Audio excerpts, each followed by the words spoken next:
Bismillahirrahmanirrahim.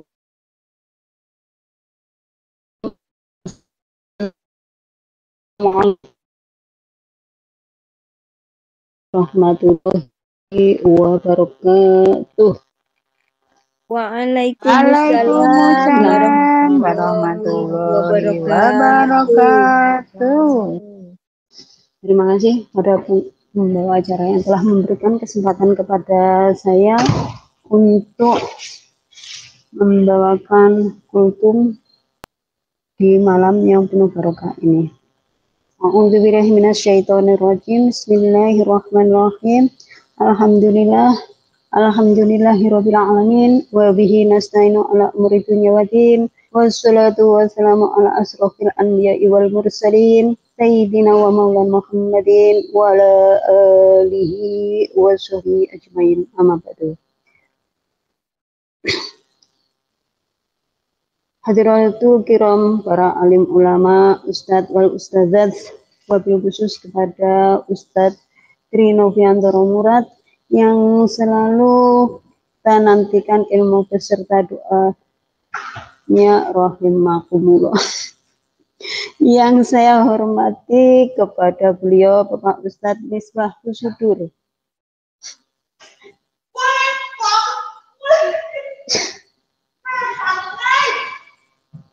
yang saya hormati kepada beliau Bapak Ustadz Misbah Husudur yang selaku pembimbing Majelis Taklim Iwamit UNR yang senantiasa kita nantikan bimbingan serta nasihatnya rahimakumullah.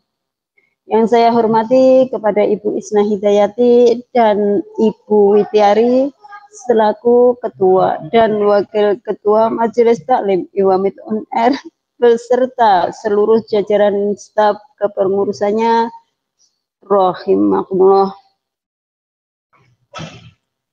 Yang saya hormati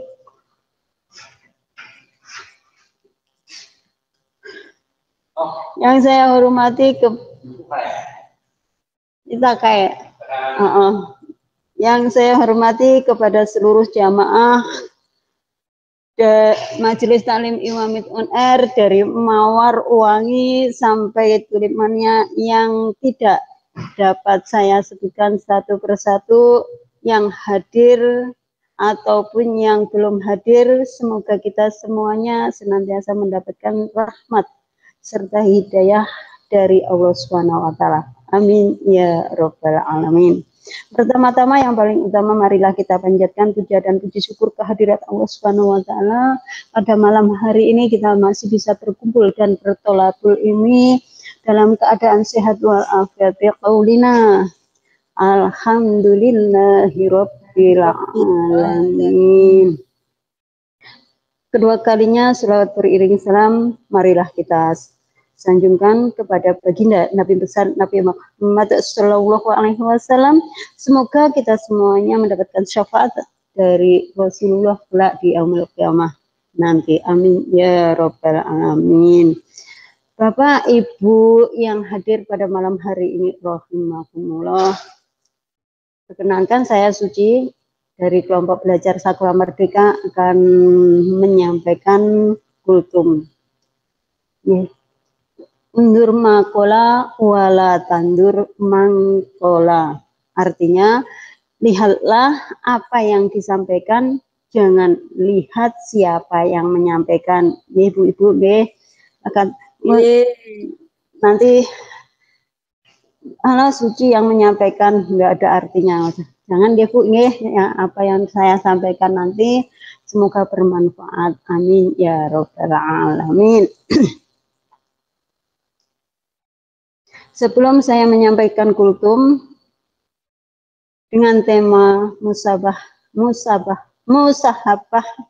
ya Allah, musahabah diri. Di sini saya akan mengajak kepada diri saya pribadi khususnya dan umumnya kepada seluruh jamaah Majelis Taklim Iwamit UNR untuk meningkatkan keimanan dan ketakwaan kita kepada Allah Subhanahu wa taala.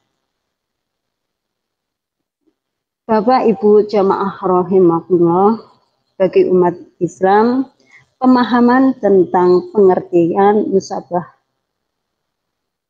Muhasabah diri merupakan langkah penting dalam meningkatkan spiritualitas sehari-hari. Kalau diganggu kali yang syarat malah bingung. Dengan memahami musahabah diri, seseorang dapat mengukur dan mengevaluasi perbuatan serta perilakunya sendiri lebih mendalam.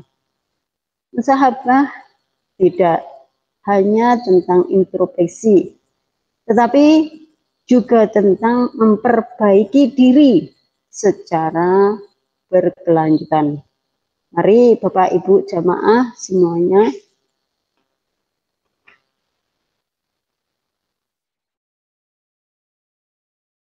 Mari Bapak Ibu jamaah semuanya kita jelajahi lebih dalam tentang arti musahabah diri dalam Islam dan bagaimana pemahaman ini dapat membentuk pribadi yang lebih baik setiap harinya. Musahabah diri, muhasabah adalah proses refleksi terhadap tindakan kita di masa lampau. Bapak Ibu jamaah Iwamit on Air dulu mempunyai masa lampau napa mboten? Sing mboten niki yang hadir. Oh, ada masa lampau nggih. Semoga masa lampau. Oh, masa lampau. Nggih, semoga masa lampaunya semoga cepat berlalu, kita menuju masa depan ya. Jangan menoleh ke belakang, kita melihat ke depan saja. Jangan sampai masa lalu kita yang jelek-jelek kita ulangi kembali ya. Insya Allah boten. Ya, terima kasih. Endang bagaimana musahabah diri. Muhasabah adalah proses izin kalau yang jarak malahan. Bismillah. Untuk menilai apakah tindakan tersebut menghasilkan dampak positif atau negatif. Dengan melakukan musahabah diri, tindakan baik yang telah dilakukan di masa lalu dapat ditingkatkan baik dari segi kualitas maupun kuantitasnya di masa yang akan datang. Sebaliknya dengan musahabah, tindakan buruk yang dilakukan di masa lalu dapat dihindari agar tidak diulang di masa mendatang. Dengan demikian, melalui musahabah diharapkan bahwa hari esok kita akan menjadi lebih baik, baik di dunia maupun di akhirat. Insya Allah Ibu Bapak semuanya, amin. Ya Allah, semoga saya doakan semuanya saja masa depannya cerah, bahagia, sukses dunia hingga akhirat. Amin ya rabbal alamin. Bumi surga semuanya. Amin. Amin ya rabbal alamin. Umar bin Khattab radhiyallahu an pernah berkata yang artinya, hendaklah kalian menghisab atau mengintrospeksi diri kalian sebelum kalian dihisab oleh Allah Subhanahu wa taala. Musahabah diri, muhasabah diri, kok angel men to Bu ngomong. Muhasabah diri. Musahabah. Lah ya muhasabah. Oh angel ram lho. Iki pone juwete salah nggih. Muhasabah diri, bener loh. Dikutip dari situs NU online terdapat beberapa dalil yang menjadi landasan dalam melaksanakan muhasabah bagi umat Islam sebagai berikut. Dalam surat Al-Azhr ayat 18 yang berbunyi A'udzubillahi minasyaitonirrajim. Bismillahirrahmanirrahim. Ya ayyuhalladzina amanu taqullaha wa la artinya, wahai orang-orang yang beriman, bertakwalah kepada Allah yang hendaklah setiap orang memperhatikan apa yang telah diperbuatnya untuk hari esok, akhirat. Bertakwalah kepada Allah, sesungguhnya Allah Maha teliti terhadap apa yang kamu kerjakan. Surat Al-Hasr ayat 18. Dan terdapat di surat At-Taubah ayat 126 yang artinya, tidakkah mereka orang-orang munafik memperhatikan bahwa mereka diuji sekali atau 2 kali setiap tahun, tetapi mereka tidak juga bertaubat dan tidak pula mengambil pelajaran. Surat Al-Taubah ayat 126. At-Taubat apa Al-Asr? At-Taubat tadi An-Nasr ada juga doa ya, At-Taubat. Halaman 200. Alhamdulillah Bapak Ustadz Trinoviantoro sampun hadir nggih, sampun rawuh. Nggih, rawuh. Nggih.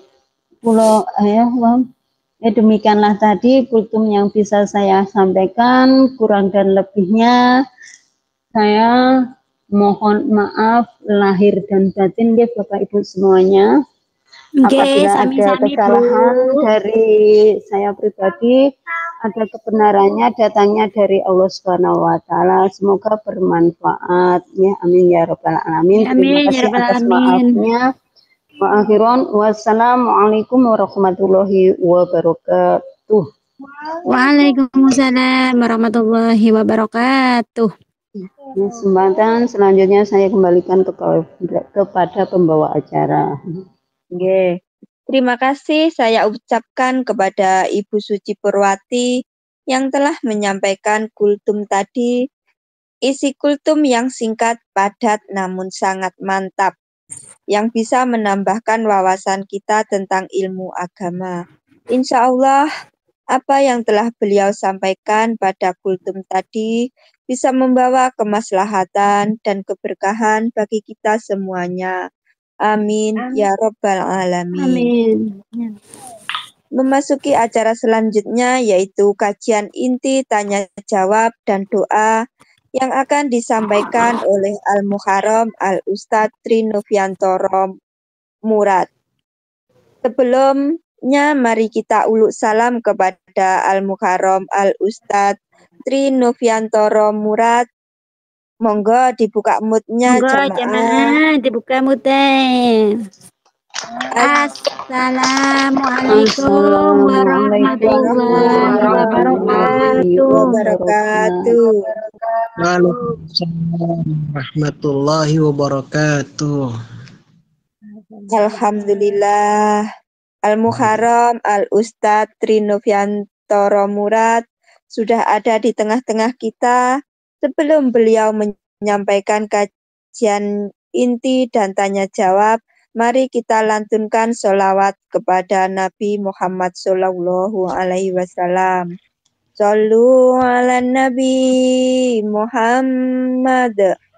Allahumma sholli wa sallim wa barik alaihi wa ala alihi wa ashabihi. Ya Nabi salam alaika, ya Rasul salam alaika, ya Habib salam alaika, sholawatullah alaika. Allahumma sholli wa sallim wa Allahumma barik sholli wa sallim wa barik alaihi wa ala alihi wa ashabi. alihi wa ashabi. Kepada Al-Mukarram Al-Ustadz Tri Noviantoro Murad, waktu dan kesempatan dengan hormat saya persilahkan. Tafadhol Ustadz. Terima kasih. Bismillahirrahmanirrahim. Assalamualaikum warahmatullahi wabarakatuh. Waalaikumsalam Waalaikumsalam warahmatullahi wabarakatuh. Warahmatullahi wabarakatuh. Innal hamdalillah nahmaduhu wa nasta'inuhu wa nastaghfiruhu wa na'udzu billahi min sururi anfusina wa min sayyiati a'malina. May yahdihillahu fala mudhillalah wa may yudlilhu fala hadiyalah. Asyhadu an la ilaha illallah wahdahu la syarikalah wa asyhadu anna Muhammadan abduhu wa rasuluh. Allahumma shalli wa sallim ala sayyidina Muhammadin wa ala alihi wa ashabihi wa man tabi'ahum bi ihsanin ila yaumiddin. Faqalahu ta'ala fil Qur'anil azim. A'udzu billahi minasyaitonir rajim. Bismillahirrahmanirrahim. Ya ayuhan nasu taqu rabbakumul ladzi khalaqakum min nafsin wahidah wa khalaqa minha zawjaha wa batha minhuma rijalan katsiran wan nisaa wattaqullaha alladzi tasaaluna bihi wal arham innallaha kana 'alaikum raqiba. Ya ayyuhalladzina amanu ittaqullaha wa qulu qawlan sadida yuslih lakum a'malakum wa yaghfir lakum dunubakum wa may yuti'illaha wa rasulahu faqad faza fawzan 'azima. Ya ayyuhalladzina amanu ittaqullaha haqqa tuqatih wa la tamutunna illa wa antum muslimun. Shadaqallahul azim. Amma ba'd. Alhamdulillahirabbil alamin. Segala puji hanya bagi Allah Subhanahu wa taala azza wa jalla.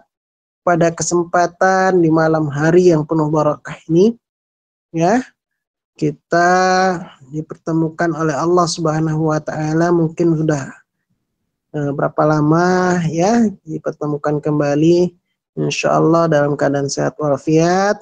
Semoga kita senantiasa dalam lindungan Allah Subhanahu wa taala, insyaallah. Allahumma amin. Sholawat dan salam semoga senantiasa tercurah limpahkan kepada qudwah hasanah kita, baginda Rasulullah Muhammad sallallahu alaihi wasallam. Allahumma sholli wa sallim wa barik alaih. Semoga kita mendapatkan syafaat ya dari beliau sallallahu alaihi wasallam, insyaallah fi yaumil akhir, insyaallah. Allahumma amin. Jamaah majelis taklim Iwamit on air yang insyaallah dirahmati Allah Subhanahu wa taala. Berapa lama nggak ketemu ya? Seminggu kemarin ya, atau 2 minggu yang lalu ya.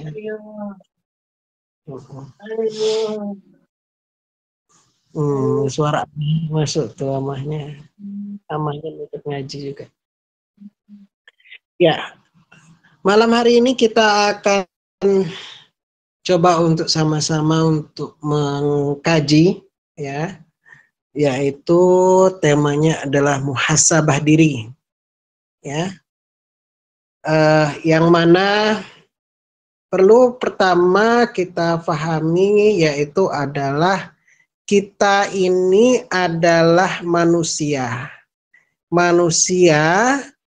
dan bukan nabi, yang mana punya banyak salah, banyak khilaf. Ya, kita punya banyak salah, punya banyak khilaf. Oleh karena itu, kita diminta oleh Allah Subhanahu wa taala untuk terus bertobat. Ya. Makanya Allah perintahkan, ya ayyuhalladzina amanu tubu ilallahi taubatan nasuha. Yang diperintahkan adalah orang-orang beriman ya untuk bertobat. Nah, karena kita memiliki banyak dosa, banyak kesalahan. Nah, sebelum itu, maka yang perlu untuk dipunyai yaitu adalah kesadaran bahwa kita ini punya salah, punya khilaf. Yang repot itu adalah kalau kita nggak punya kesadaran itu, ya, nggak ngerasa punya salah. Itulah sifat orang yang angkuh, yang congkak, yang sombong. Ya, ngerasa diri baik. Nah, itu yang nggak boleh gitu. Ya, ngerasa tidak ada salah. Kalau baik, bagus, alhamdulillah. Tapi kalau nggak punya salah, ngerasa nggak punya salah, itu yang hati-hati. Itulah yang mana kadang setan itu menghembuskan. Nah, di sana. Ya. Nah, oleh karena itu, kita harus menselaraskan antara ketakwaan yang ingin kita raih dengan yaitu bagaimana kita mengetahui, ya, untuk kita bisa mengetahui bahwa kita ini adalah orang yang butuh ampunan dari Allah. Ya. Makanya dari itu kita perlu banyak menghitung. Caranya kita berhitung. Oh, saya banyak dosa. Karena apa? Kenapa ada sedikit sampai banyak? Karena dihitung jumlahnya. Nah, menghitung itu, menilai itu, itulah yang dinamakan dengan, kalau bahasa Arabnya, hasaba yuhasibu. Hasaba yuhasibu itu artinya adalah menghitung atau menilai. Ya. Kalau konteks rohani, maka ada istilah namanya muhasabah. Apa itu muhasabah? Mengevaluasi amal, mengevaluasi niat, tujuan hidup kita apa, apakah sudah sesuai dengan syariat, apakah kita sudah mendekatkan diri kita kepada Allah Subhanahu wa taala. Itulah yang disebut dengan muhasabah. Ya, tuh. Makanya tadi kayaknya ada ayat yang pengen disampaikan oleh Ibu Suci. Ya, surat Al-Hasyr ayat 18. Ya ayyuhalladzina amanu ittaqullaha wal tandur nafsum ma qaddamat lighad wattaqullah innallaha khabirum bima ta'malun. Ya, wahai orang-orang yang beriman, bertakwalah kalian kepada Allah. Ya, wal tandur nafsum ma qaddamat lighad, dan hendaklah setiap diri memperhatikan apa yang sudah diperbuatnya untuk hari besok akhir akhirat. Wattaqullah, dan bertakwalah kepada Allah. Innallaha khabirum bima ta'malun. Sesungguhnya Allah itu maha teliti, ya, atas apa yang kalian kerjakan. Ayat ini unik. Unik. Al-Hasyr ayat 18 itu unik. Kenapa unik, Ustaz? Pertama karena dia dimulai dengan ya ayyuhalladzina amanu. Kedua, uniknya, paling uniknya itu adalah di situ satu ayat tapi ada dua perintah takwa. Ya, ada dua, bukan satu, dua. Kalau udah dua, satu ayat, itu luar biasa itu. Ya, udah ya ayyuhalladzina amanu, dua perintah takwa. Ittaqullah, ya, kemudian ya, terakhirnya fattaqullah, ya, dua kali tuh. Nah, tapi ada yang nyempil di antara dua perintah takwa itu. Ya. Artinya ada perintah yang nyempil dari dua perintah takwa itu, yang diapit dari dua perintah takwa itu suatu hal yang sangat penting. Apa itu? Ya, wal tandu nafsum ma qaddamat lighad. Hendaklah setiap diri itu memperhatikan apa yang sudah diperbuatnya untuk hari esok. Ya. Makanya kita itu memperhatikan apa yang udah kita persiapkan ini. Itu perlu dihitung jamaah. Ya, kita ini perlu menghitung apa yang udah kita persiapkan. Jangan-jangan masih sedikit yang kita persiapin ini. Ya, tuh. Kita mau niatnya mau ke surga, tapi bekal nggak cukup, kan gitu ceritanya. Ya, padahal kita disuruh berbekal. Ya, fatazawwadu fakharuz zadi taqwa, berbekalah kalian dan sebaik-baik bekal itu adalah ketakwaan. Kita disuruh bekal ini jamaah. Bekal itu artinya apa? Sanggup ngumpulin bekal kita supaya nanti nggak kehabisan bekal, ya, atau sedikit bekal, ya, itu. Makanya sahabat yang mulia yaitu adalah Umar bin Khattab radhiyallahu an itu pernah berkata, hisablah dirimu sebelum kamu dihisab. Ya. Jadi kita nanti akan dihisab, tapi nyoba-nyoba dulu kita dihisab sama diri kita sendiri, menghitung diri. Ya. Jadi Umar merintahkan, hisablah dirimu sebelum kalian dihisab. Timbanglah amalmu sebelum amalmu ditimbang. Ya. Walaupun bukan berarti kita naik timbangan. Badan saya berat nih kayaknya 80 kilo. Bukan itu. Ya. Maksudnya adalah apa dosa-dosa yang sudah kita lakukan. Ya.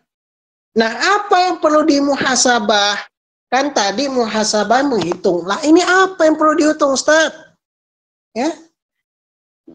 Yang perlu dihitung itu adalah bagaimana hubungan kita sama Allah. Ya. Jauhkah, dekatkah? Ya. Bagaimana ibadah kita, bagaimana sholat kita, bagaimana tilawah kita, bagaimana zikir kita, bagaimana amal soleh kita, bagaimana nilai ketauhidan kita, bagaimana keikhlasan kita, dan lain sebagainya. Ya. Jangan-jangan niatnya beramal bukan cari ridha Allah, tapi pengen kaya. Nah itu yang sering saya itu kemudian sedikit ini ya, agak ya mengkoreksi lah istilahnya, mengkoreksi. Ya. Jangan sampai terutama jamaah nih ya, jamaah majelis taklim Al-Hikmah Iwamet on Air ini, ya, udah salah niat dalam beramal. Pengen, kenapa baca surat Al-Waqiah? Supaya kaya. Nah itu salah. Kenapa kok sering sholat duha? Ya supaya rezekinya lancar. Udah salah itu. Ya. Udah salah. Kenapa? Jangan dicari dunia. Ya. Termasuk salah satunya, mohon maaf ini.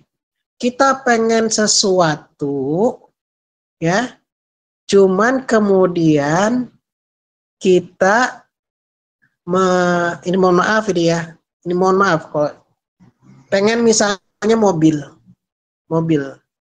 kemudian kita sholawatin itu mobil, Allahumma sholli ala Muhammad, semoga saya dapat mobil itu. Mohon maaf, ya, itu udah salah itu, salah niat. Sedang salah cara. Sholawat itu bukan untuk dunia. Ya. Walaupun ada yang ngajarin begitu. Tapi saya nggak mau. Sholawat itu bukan untuk kita itu mengejar dunia. Sholawat itu justru karena kita cinta sama Nabi. Ya jamaah ya. Ini harus dilurusin ini niatnya. Dan caranya. Ya. Pengen rumah yang gedongan kayak gitu. Pengen rumah kayak dia. Kemudian kita selawatin rumahnya itu. Salawat Allahumma sholli Muhammad. Semoga saya dapat rumah kayak gitu. Ya. Itu udah salah niat dan salah cara. Ingat, salawat itu jangan kalian itu kemudian jual dengan harga yang murah. Hanya untuk dunia. Bukan. Ya. Ini banyak sering kali manusia itu yang kemudian ini caranya itu caranya itu tidak tepat. Ya. Ini harus dikritisi, harus dirubah. Ya. Disinilah nilai keikhlasan itu diuji. Keikhlasan itu diuji. Ini niatnya mau cari cinta Allah, cintaku kata Allah, atau bukan sih sebetulnya? Ya, pengen cari cintanya Nabi atau bukan? Atau justru menjual atas nama Nabi supaya dia dapat dunia? Ngerti nggak? Paham nggak maksudnya? Mohon maaf kalau tersinggung. Ya jamaah ya. Ini sering kali penyakit ini terjangkiti oleh sebagian kaum muslimin. Ya. Nah itu perlu dimuhasabah sebetulnya. Ya. Sejauh mana keikhlasan kita itu mencari ridha Allah. Ridha Allah yang harus kita perjuangkan sebetulnya. Ya. Baru kalau Allah ridho, Masya Allah, apa aja Allah kasih. Makanya kata Rasulullah Muhammad SAW itu, ada dua nikmat yang senantiasa manusia lalai padanya. Yaitu nikmat kesehatan dan nikmat kesempatan.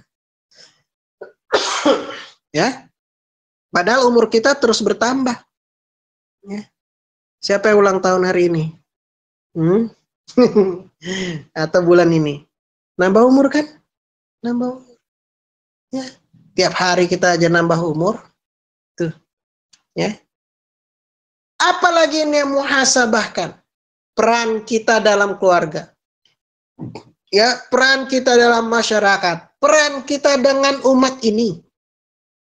Ada nggak sumbangsi kita? Jangan-jangan bukan jadi peran yang menolong, peran yang membantu, justru mengacaukan.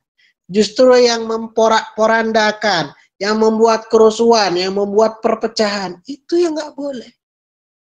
Ya. Kita yang mempersatukan, kita yang memperjuangkan, kita yang kemudian mengayomi semua yang pecah belah. Tuh.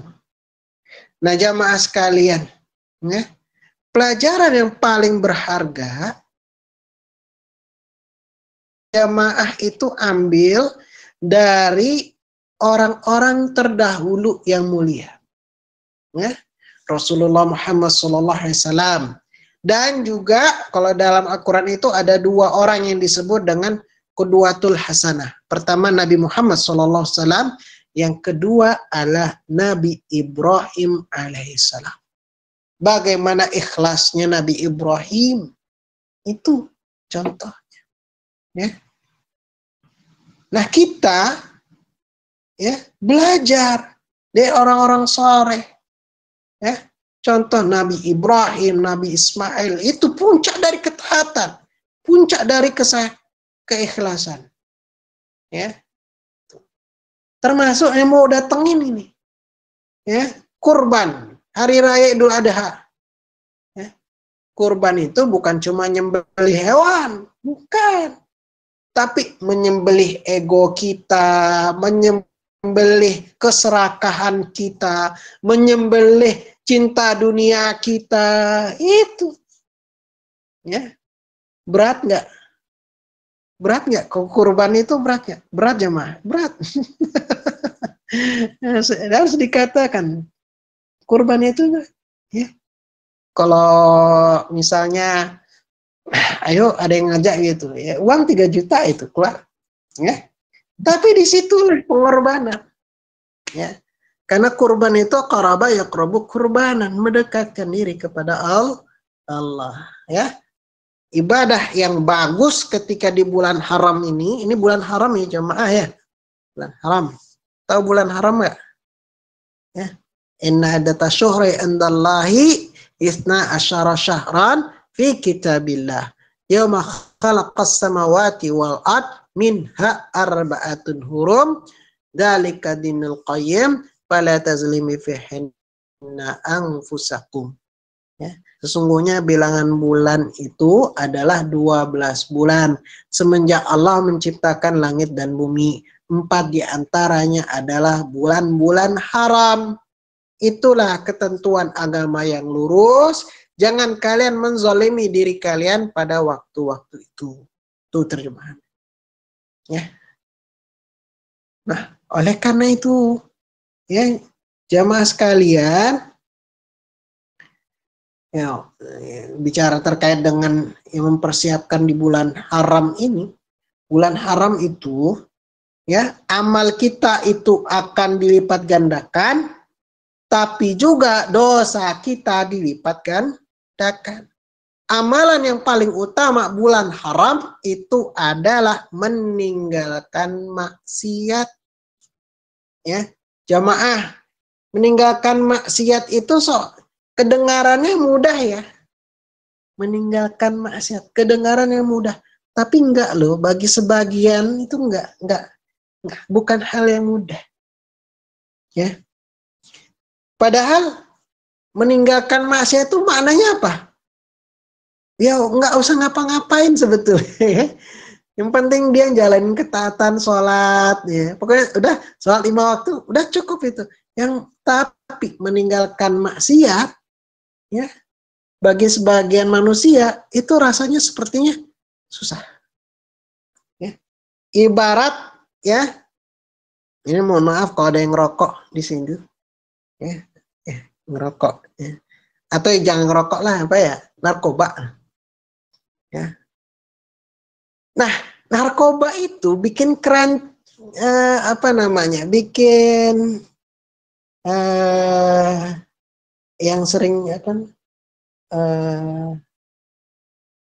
sesuatu yang terus dia pengen lakukan, ya, terus aja susah kayaknya lepas gitu, ya. Kedua, apa? Rusak kesehatannya, ya, rusak kesehatannya. Yang ketiga, rusak ekonominya, ya. Tuh. Rokok juga kan gitu ya, rokok kan gitu. Kalau ada orang yang rokok 1 hari 1 bungkus aja, berapa rokok Bu di Taiwan Bu? Ya, di Indonesia berapa? 40.000 katakanlah ya. Itu. Pasti itu keluar itu 40.000. Ya, tapi ngasih makan anak susah. Ya. Yang ketiga, rusak ekonomi. Yang keempat, ya, biasanya kalau udah melakukan itu untuk menutupi kecanduannya, ya, dia kemudian atau membutuhkan dana lagi untuk menutupi kecanduannya itu, maka dia akan melakukan dosa yang lain. Ya, dosa yang menimbulkan dosa. Maksiat itu gitu juga, sama, analoginya sama. Maksiat itu sama. Dia akan membuat kecanduan, terus pengen lakukan lagi. Kalau ada yang selingkuh, pengen selingkuh gitu. Ya, kalau sesuatu yang porno dia kecanduan gitu. Ada yang judi online, gitu. Kecanduan dia itu. Ya, maksiat itu bikin pertama kecanduan. Yang kedua, ya, kalau tadi itu narkoba atau rokok itu ngerusak kesehatan. Kalau maksiat itu juga sama, ngerusak rohnya. Rohnya rusak itu. Ya. Kalau aja roh itu bisa dilihat, ini mungkin teriak itu kalau ada orang ngerus. Ya. 3. Ya. Rusak ekonominya. Maksiat itu nguras ekonomi. Ya. Nguras ekonomi.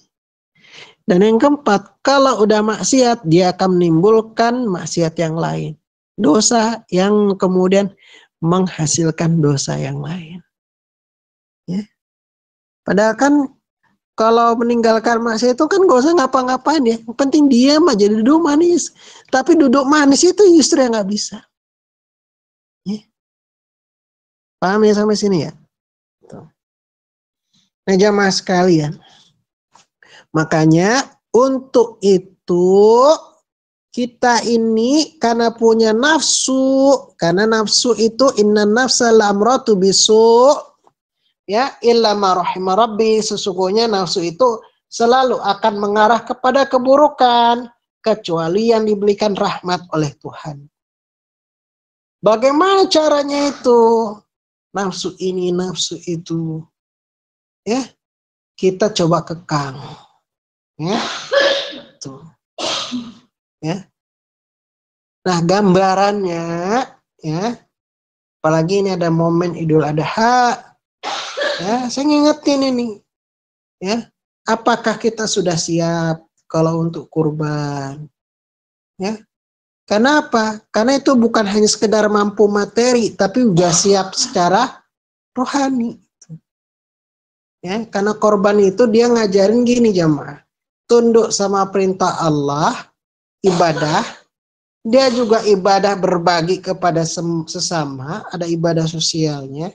Dan juga ngelatih diri buat ikhlas. Ikhlas. Ya. Beli kambing, beli sapi, disembelih, dibagi-bagi. Udah gitu aja. Ikhlas itu. Ya. Nah ini jadi renungan buat kita semua. Bagaimana kita menteladani ya orang-orang terdahulu untuk menjalankan ketaatan kepada Allah, menjalankan perintahnya, menjauhi larangannya. Ya. Allah alam bisawab, mungkin itu sementara yang bisa disampaikan, nanti bisa kita lanjutkan dengan session tanya jawab. Semoga aja banyak nanya ya. Demikian usikum wa nafsi bittaqallah. Assalamualaikum warahmatullahi wabarakatuh. Waalaikumsalam Waalaikumsalam warahmatullahi wabarakatuh. wabarakatuh. Syukron kasiron kepada Al-Mukarram Al-Ustadz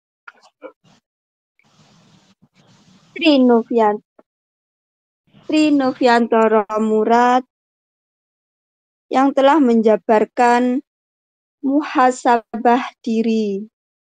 Semoga apa yang beliau sampaikan tadi bisa menambahkan ilmu bagi kita semua, bisa lebih baik lagi. Amin ya Rabbal Alamin.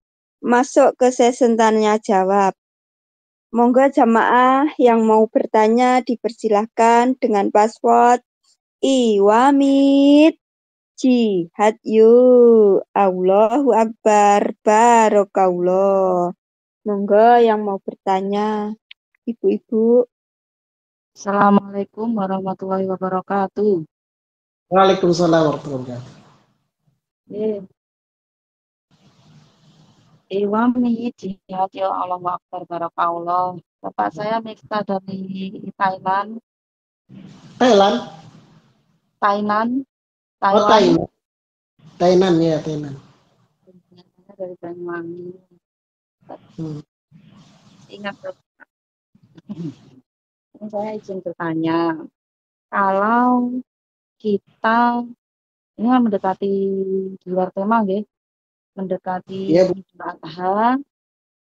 Kalau kita insya Allah dimampukan untuk tiap tahun berkorban, itu sebaiknya pakai nama kepala keluarga pahalanya untuk kita apa digilir? Maksudnya sekarang suami, besok istri, besok anak, begitu atau gimana? Atau cukup kepala keluarga saja tiap tahunnya bisa mencakup semuanya atau gimana? Mohon pencerahannya. Terima kasih atas jawabannya. Wassalamualaikum warahmatullahi wabarakatuh. Waalaikumsalam warahmatullahi wabarakatuh. Sangat bagus, pertanyaan bagus. Oke, Ibu siapa tadi? Ibu Miftah, Bapak. Miftah di Thailand. Thailandnya mana, Bu? Saya Thailandnya di sekitar musola situ aja. Oh, dekat musola. Kita kan sering ketemu Bapak, lupa mungkin. Iya. Makanya pernah ketemu kah kita? Sering dulu kalau Bapaknya. Iya. sering apa ke musola ngisi kajian. Sama adiknya Bapak. Ya. Oke, bagus. Saya coba jawab ya. Dan ini pertanyaan sangat bagus ini. Apakah kurban itu sebaiknya atas nama kepala keluarga atau digilir? Ya, digilir. Nah, jamaah sekalian, kita perlu kembali kepada ajaran Rasulullah Muhammad SAW. Ya. Jadi memang ada versi jawaban sesuai dengan Rasulullah, tapi kita kadang mungkin beberapa di antara jamaah ini yang mendapatkan jawabannya itu dari ustadz yang kadang sesuai dengan pola pikirnya. Ya, kita coba bahas gini.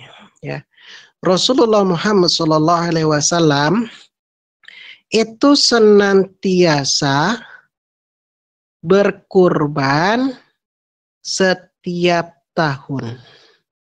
Ya. Jadi Rasulullah setiap tahun kurban tidak? Kurban. Para sahabat berkurban tidak? Kurban. Ya. Jadi para sahabat berkurban. Kurban. Itu bentuk cinta. Kadang jamaah kita ini mikirnya make cara pandang, oh kurban itu harus yang terbaik, ya, nggak boleh ada cacat. Betul, nggak boleh ada cacat. Emang syaratnya memang nggak boleh ada cacat, ya. Tapi biasanya yang terbaik itu mahal, ya kan? Yang terbaik itu mahal. Standarnya 3 juta. Standar itu, standar bawah itu. Ya, standar yang besar itu 3 juta. Makanya biasa iurannya 3 juta. Kalau sapi 3 kali 7, 21 atau 20 juta. Ya. Karena biasanya ngambil kisah dari kisahnya putra Adam. Siapa? Habil dan Khabil, ya, Khabil dan Habil. Khabil memberikan persembahan berupa hasil pertanian tapi sisa. Habil memberikan hasil peternakannya, hewan yang terbesar, terbaik. Dan ketika itu yang diterima adalah yang tersambar petir. Langsung tuh visual, ceder, itu diterima. Ya. Makanya mungkin ada yang kemudian, oh kalau gitu harus yang terbaik. Tapi terbaik itu mahal. Para sahabat berkurban. Tapi indahnya Islam ini, ya, inna dina yusrun, agama itu mudah. Agama itu mudah, nggak persulit. Sama Nabi itu nggak dipersulit. Makanya kemudian dikasih batas yang minimal banget. Tapi boleh. Yaitu apa? Kalau sapi umur 2 tahun, kalau kambing umur 1 tahun, kalau domba umur 1/2 tahun, 6 bulan. Asal gendut, asal besar. Udah boleh itu. Ya, udah boleh. Ya. Jadi makanya para sahabat itu nggak langsung yang ngambil bandot-bandot besar. Mungkin yang kecil-kecil. Yang penting konsisten untuk kurban. Balik kepada pertanyaan. Ini atas nama satu kepala keluarganya saja atau digilir dalam setiap keluarga itu. Rasulullah Muhammad SAW tadi berkurban berapa? Setiap tahun. Setiap nyembelih kurban, Rasulullah berdoa begini. Ya. Allahumma hadza minka wa laka. Allahumma taqabbal anni wa ahli baiti. Bismillah, Allahu Akbar. Ya. Allahumma hadza minka wa laka. Ya Allah, ini adalah milikmu dan ini adalah untukmu. Ya Allah, terimalah ini dariku dan juga dari wa ahli baiti, dari ahli baitu. Ya. Yaitu adalah Rasulullah, istri-istri Rasulullah, kemudian putra-putri Rasulullah, dan anak cucu Rasulullah. Ya. Dalam hadis yang lain malah ditambah, Allahumma hada minka walaka, Allahumma taqabbal anni wa ahli baiti, wa Allahumma taqabbal anni wa ahli baiti wa ummati. Ditambah, dan umatku. Padahal berapa kurbannya? 1 ekor kambing. Tapi Rasulullah sudah membawa siapa? Dirinya dan juga ahlinya, keluarganya. Gitu. Jadi kalau kita mau sesuai dengan standarnya Rasulullah, Rasulullah itu berkurban setiap tahun dan mengatasnamakan sebagai kepala keluarga. Jadi Ibu, Bapak, ada ibadah yang sifatnya ibadah pribadi, ibadah masing-masing, ya. Tapi ada yang sifatnya ibadah keluarga. Ibadah masing-masing itu apa? Sholat, ya. Kemudian dia puasa, masing-masing itu, ya. Tapi ada ibadah yang sifatnya keluarga, ya, bayar zakat mal, ya, ada juga kurban ini, ya. Nah, jadi siapa yang dibawa oleh Nabi? Ya walaupun nggak disebutkan, tapi ahli baitnya Rasulullah, semuanya Rasulullah, ya, nggak disebutkan yang meninggal atau belum meninggal. Khadijah ketika itu sudah meninggal, tapi sahabat ibu ummahat yang lain belum, ya. Ada Zainab, ada Aisyah, ada Hafsah, ada Juwairiyah, ada Ramlah, ya, Ummu Kulsum dan lain sebagainya itu, ya. Tuh. Dan juga putri-putri dan juga cucu semuanya, ya. Jadi kalau ditanya sebaiknya mana? Nah, inilah yang sering terjadi, namanya salah dan salah kaprah. Ya, kalau salah ya sekedar salah aja, tapi kalau salah itu salah dianggap benar, benar dianggap salah, itu salah kaprah. Ya. Jadi yang benar itu ibadah kurban ini adalah ibadah keluarga yang bisa, ya. Jadi yang namanya 1 kambing untuk 1 orang, 1 sapi untuk 7 orang itu bukan dalam hal pahala. Bukan, tapi dalam hal apa? Pengadaannya. Ya. Contoh, nih ada 7 anggota kepala keluarga. Saya, Pak misalnya katakanlah Pak Budi, Pak Bambang, Pak Adi, Pak Slamet, Pak Agus, ya. Udah 7 tuh. Maka bapak-bapak ini, yuk kita beli 1 sapi. Iuran 3 juta, dapatlah 21 juta. Ya. Pun misal dapat 20 juta, nanti yang 1 jutanya buat operasional. Siap. Belilah. Ya, menjelang Idul Adha ini beli. Nah, itu disebut dengan sumbangan. Ya. Jadi setiap anggota keluarga itu setiap kepala keluarga itu dia memastikan untuk adanya kurban itu dalam hal pengadaannya, bukan pahalanya. Ini kadang berpikirnya kejauhan, fantasinya kejauhan, ya. Karena ada hadis gini. Oh, nanti ketika disirat hewan kurban itu akan menjadi kendaraan untuk meniti sirat. Ada hadis itu, kayak Bu? Ya. Jawabannya ada. Hadisnya dhaif. Ya. Kalau hanya sekedar untuk menyemangati untuk kurban nggak apa-apa. Tapi ini dijadikan fantasi. Oh, kalau gitu nanti supaya kita selamat saya harus pakai kurban. Supaya nanti jadi kendaraan. Ya. Kalau kambing kayak muat 1 orang nih. Jadi motor itu kayaknya tuh. Kalau sapi muatnya 7 orang aja nih. Ya, nggak bisa nambah. Kayak mobil tuh, Avanza. Ya. Kalau unta jadinya 10 orang tuh, kayak Haise. Ya. Nggak bisa nambah. Nah, ini cara berpikir yang liar itu. Fantasi yang liar. Ya, fantasi yang liar itu kayak gitu. Nggak pernah tuh diajarin, nggak pernah tuh digambarin kendaraan. Maksudnya kendaraan itu bukan kemudian jadi kendaraan yang akan mengendari kita, bukan. Maksudnya itu adalah keridhaan. Ya. Jadi yang jadi kendaraan itu ridha Allah untuk bisa meniti sirat itu dengan diberikan kemudahan.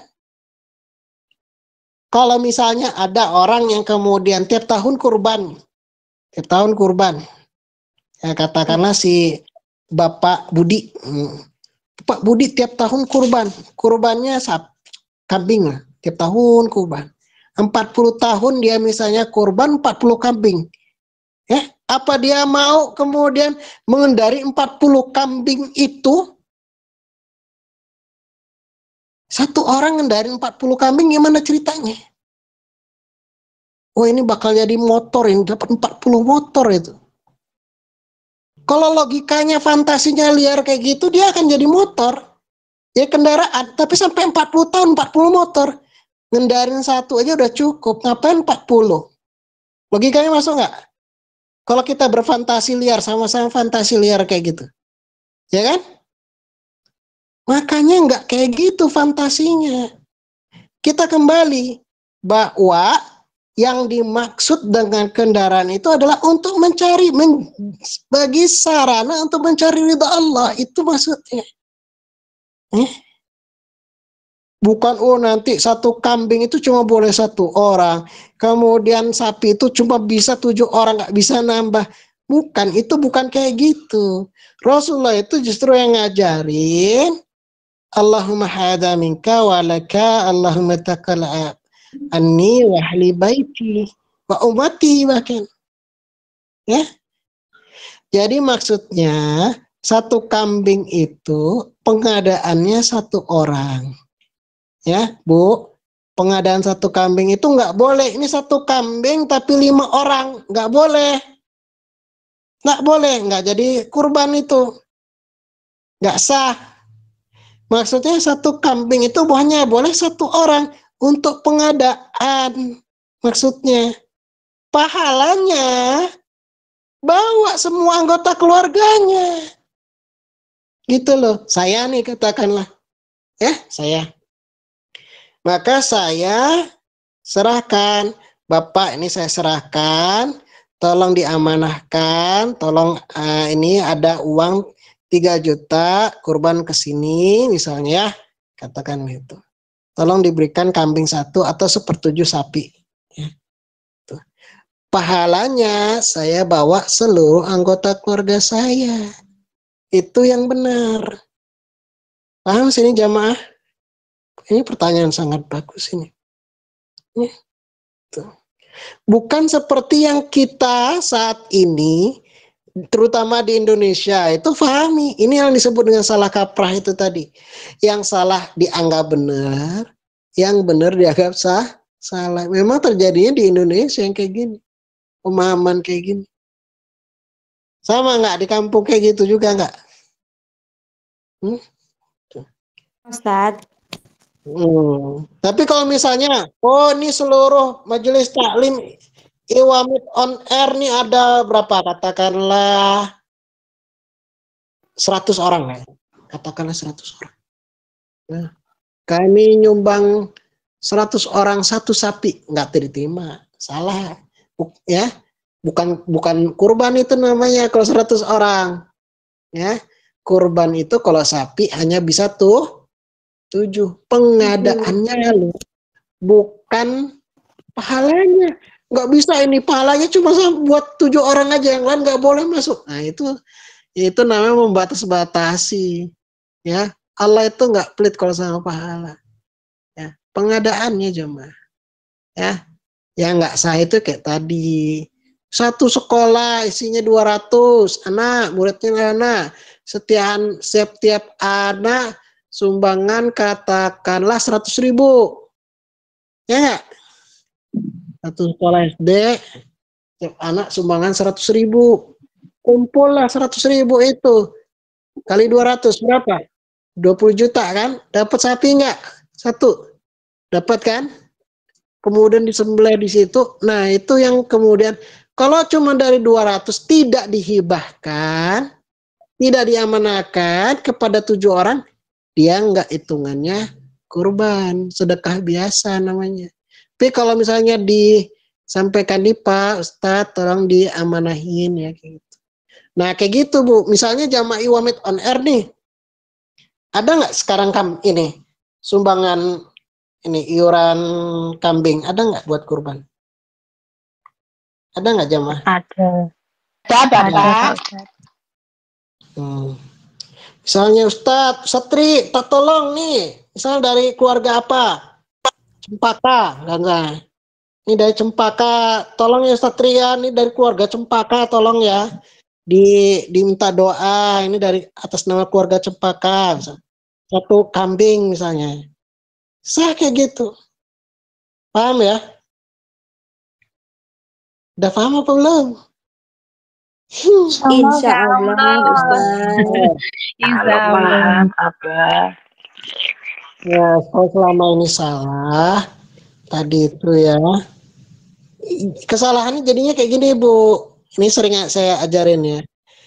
Karena tadi pola pikirnya itu cuma bisa 7 orang saja, ya. Jadi 1 sapi itu hanya boleh 7 orang, 1 kambing hanya boleh 1 orang, makanya terjadilah sifatnya gantian itu. Tahun ini bapaknya, tahun depan ibunya, tahun ketiga anak pertama, tahun keempat anak kedua, tahun kelima anak ketiga, tahun keenam anak keempat, tahun ketujuh anak kelima. Untung 5 anaknya.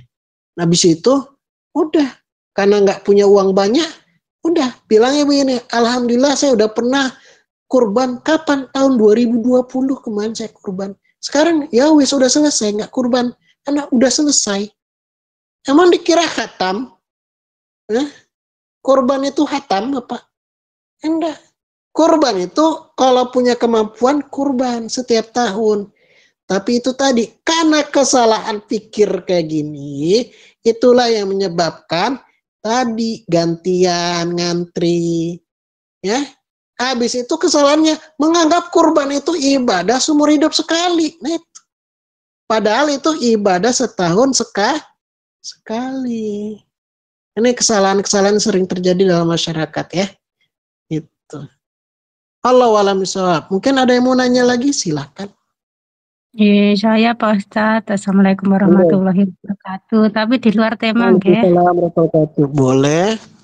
Ya, ini misalkan ada anak sama ibunya itu nikahnya itu berdekatan paling enggak 1 minggu, itu bagus enggak, terus apa kalau boleh itu diutamakan anaknya apa ibunya dulu. Itu aja Pak Ustadz. Matur suwun. Assalamualaikum warahmatullahi wabarakatuh. Waalaikumsalam warahmatullahi wabarakatuh. Nggak ada larangan, nggak ada perintah Bu ya terkait dengan yang penting itu niatnya adalah untuk mencari ketaatan. Niat nikah untuk mencari ibadah ya, ibadah. Maka perlu untuk menikahi orang yang tepat Bu. Ya, nikahi orang tepat itu karena dipakai untuk ibadah. Tapi kalau misalnya hanya sekedar untuk mencari kenikmatan atau supaya nggak malu, jangan juga. Diarahkanlah ya, diarahkan untuk ibadah. Kalau dia belum sholat. Intinya kalau itu kebaikan silahkan. Itu nikah itu adalah salah satu bentuk ibadah untuk mencari ridha Allah Subhanahu Wa Taala supaya tidak terhindar dari perbuatan yang maksiat. Ya itu. Mau siapa yang duluan, anaknya duluan atau misalnya ibunya yang sudah dapat pasangan hidup, ya mungkin karena janda, ya nggak ada masalah. Mau anaknya duluan silahkan, mau orang tuanya duluan silahkan, boleh. Ya, tuh. Selama rukun-rukunnya dipenuhi sah, ya. Nggak ada yang siapa yang harus duluan ibu apa duluan bapaknya, dan tidak ada sifatnya misal. Oh ini kalau ibunya duluan ini kemudian berbahaya atau anaknya duluan ini lebih berbahaya. Tidak ada gitu. Ya. Nah, tidak ada larangan, tidak ada paksaan. Monggo. Bisa dipahami, Bu? Nggih, matur suwun Ustaz. Nah.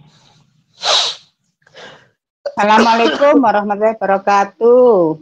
Waalaikumsalam warahmatullahi wabarakatuh. Nah, mau tanya niki di luar tema nggih, Bapak.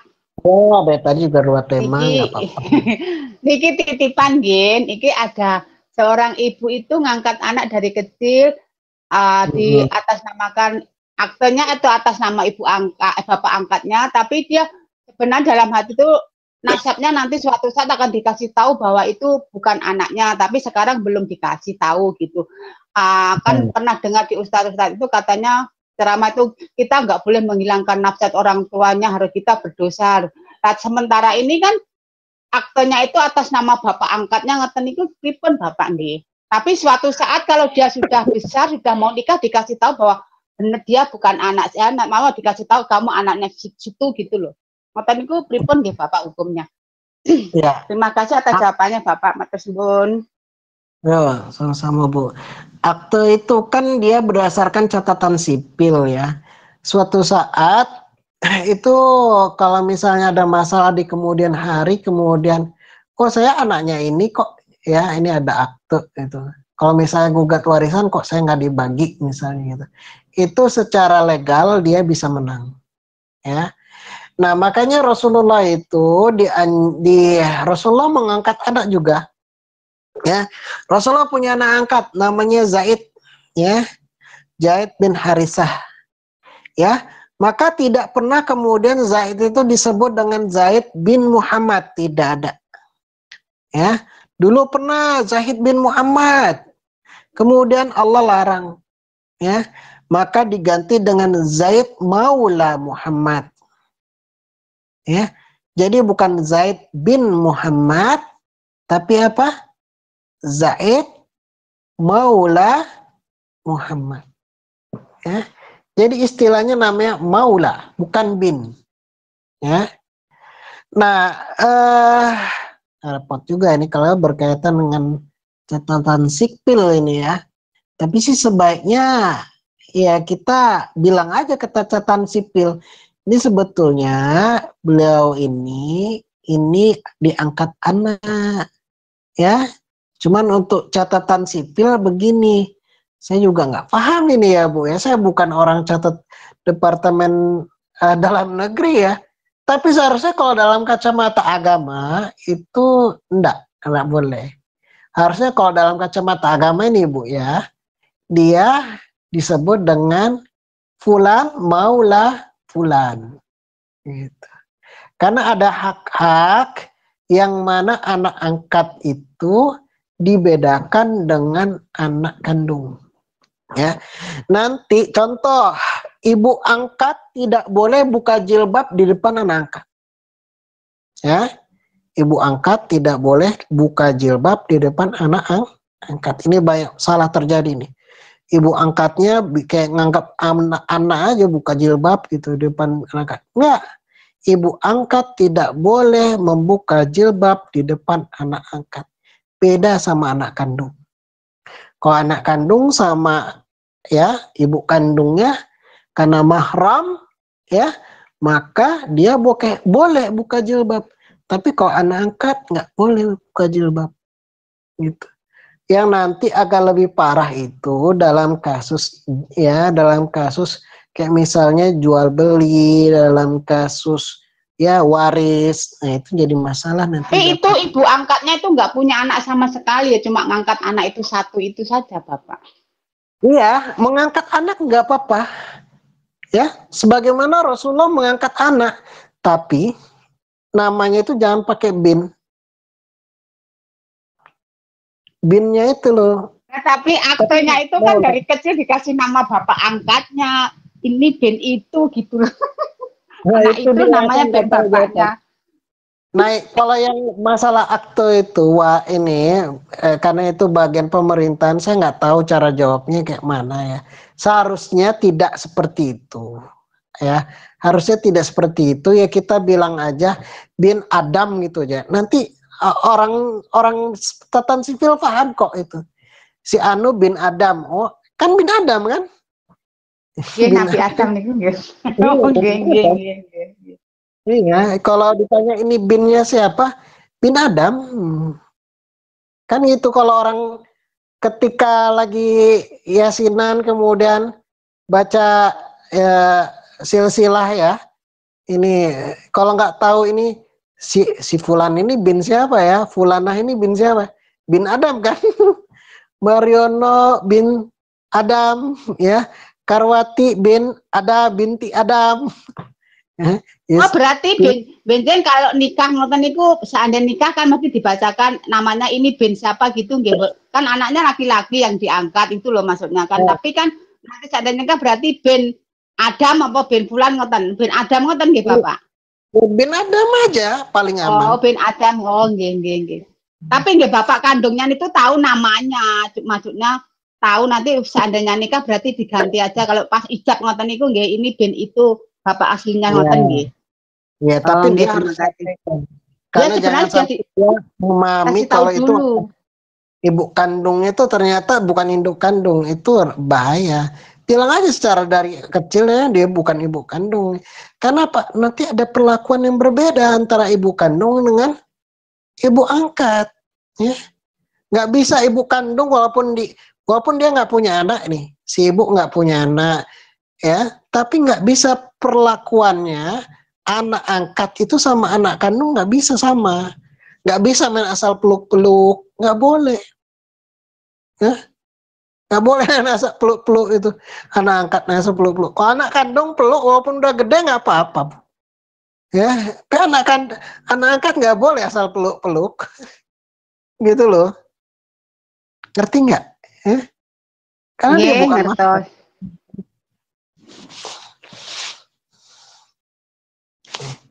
Kalau enggak dibilang maula, ya. Fulan bin apa bukan bin. Fulan maula fulan. Allahu a'lam bishawab.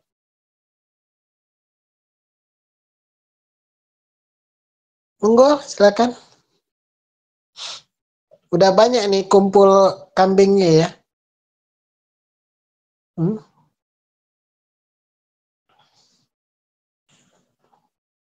Halo putus ya? Alhamdulillah, insya Allah udah banyak apa. Satu kelompok bunga berapa itu? Kalau jamaahnya? Allah satu kelompok bunga ada yang satu, ada yang dua. Syukurlah, alhamdulillah. Oke, ada lagi pertanyaan?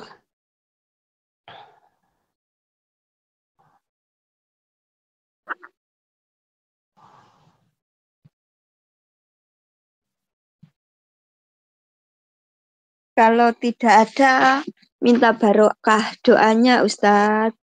Ya, alhamdulillah. Berarti udah clear ya? Sakit napa mboten, Ibu-ibu? Terkait dengan kurban ini, masih ada pertanyaan nggak? Mumpung masih di sini. Ntar lagi ini nih, selesai nih. Ya. Udah nggak ada yang mau ditanya? Oke, kalau nggak ada ditanya nanti jalur belakang aja ya, bisa lewat lain ya. Oke. Baiklah, kita bermunajat kepada Allah Subhanahu wa taala, semoga Allah mengampuni dosa-dosa kita. Kita awali dengan membacakan suratul Fatihah ala dini wa ala kunyatin shalah al-Fatihah. A'udzu billahi minasyaitonir rajim. Bismillahirrahmanirrahim. Alhamdulillahirabbil alamin. Iyyaka na'budu wa iyyaka nasta'in. Ihdinas siratal mustaqim. Siratal ladzina an'amta 'alaihim ghairil maghdubi 'alaihim waladdallin. Amin amin ya rabbal alamin. Astaghfirullahaladzim. Astaghfirullahaladzim. Astaghfirullahaladzim. Innallaha ghafurur rahim. Allahumma shalli ala sayyidina Muhammad kama shallaita ala sayyidina Ibrahim wa sayyidina Ibrahim wa barik ala sayyidina Muhammad wa sayyidina Muhammad kama barakta ala sayyidina Ibrahim wa ala ali sayyidina Ibrahim fil alamin innaka Hamidum Majid. Alhamdulillahirabbil alamin. Hamdan wa afina ma'hu wa yukafi mazidah. Rabbana lakal hamdu kama yanbaghi li jalali wazika wa azimi sultanik. Allahumma inna nas'aluka salamatan fid din wa afiyatan fil jasad wa zidatan fil ilm wa barakatan fi rizqi wa taubatan qabla al-maut wa rahmatan indal maut ومغفرة بعد الموت. اللهم حاول يا الله في سكرات الموت والنجاة من النار والعفو عند الحساب. ربنا ظلمنا أنفسنا وإن لم تغفر لنا وترحمنا لنكونن من الخاسرين. ربنا لا تؤاخذنا إن نسينا أو أخطأنا. ربنا ولا تحمل علينا إصرا كما حملته على الذين من قبلنا. ربنا ولا تحملنا ما لا طاقة لنا به واعف عنا واغفر لنا وارحمنا أنت مولانا فانصرنا على القوم الكافرين. ربنا تقبل منا إنك أنت السميع العليم. رب اغفر لي ولوالدي وارحمهما كما ربني صغيرا. ربنا آتنا في الدنيا حسنة وفي الآخرة حسنة وقنا عذاب النار. سبحان ربك رب العزة عما يصفون وسلام على المرسلين والحمد لله رب العالمين. الفاتحة. أعوذ بالله من الشيطان.